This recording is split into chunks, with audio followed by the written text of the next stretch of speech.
লাগে। বাহ, দেখেন মা কাজ করতেছে, কিন্তু ছোট বাবুকে নিয়ে কুলে নিয়ে তো কাজ করা যায় না। সেজন্য এই যে গ্রামের যে মায়েদের কত বুদ্ধি, যে কিভাবে যে বুদ্ধি বের হয় মাদের।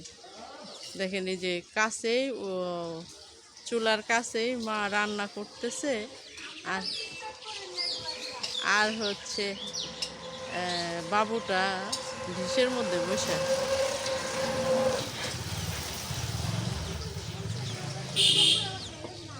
ও,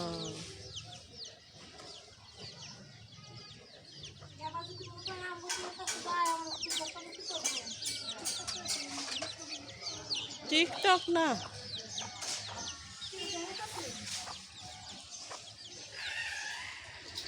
মুরগির বাচ্চা। এর পাশেই তো আমার বাসা, এখানটা হাঁটা বাজারে গেছি, তো এই সিনটা দেখে আমার খুব ভালো লাগছে।